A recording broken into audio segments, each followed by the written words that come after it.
Bible పరిశుద్ధ గ్రంథంలో ఏమంటుందంటే ఏర్పరచబడిన వారు కూడా మోసగించబడతారంట. ఏర్పరచబడిన వారు ఎవరు? ఏర్పరచబడ్డవారు, దేవుని చేత ఎన్నుకోబడ్డవారు.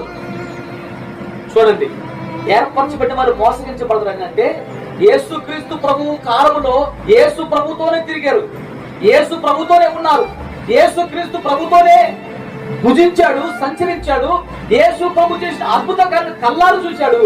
అయితే దేనికి ఆకర్షించబడ్డాడంట? డబ్బు సంచికి ఆకర్షించబడ్డాడు, ధనానికి ఆకర్షించబడ్డాడు.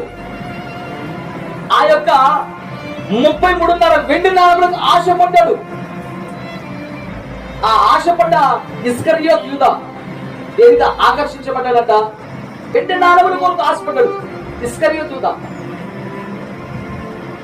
లోకము చాలా ఆకర్షింపజేస్తుందండి ఏర్పరచబడ్డ వారిని కూడా. ఎవరు ఏర్పరచబడ్డాడు? యూదా ఏర్పరచబడలేదా దేవుని చేత? ఆ 12 మంది శిష్యులు ఇతను ఒకడు కాదా? ఇస్కరియోతు యూదా. ఇతను దేని ధరించుకున్నాడు? ఇతడు లోకాన్ని ధరించుకున్నాడు, ఇతడు లోక ఆశలను ధరించుకున్నాడు, ఇతడు లోకములను కార్యములను ధరించుకున్నాడు. లోక సంబంధమైన వాటిని ఇతడు ధరించుకొని అందులోనే కూరుకుపోయాడు. కాబట్టి అతడు ఏమైపోయాడంటే సైనికులకు యేసుక్రీస్తు ప్రభువుని పట్టించడానికి కూడా వెనక తీరియలేని సాతాను కప్పంద హస్తలు చెప్పుకున్నాడు.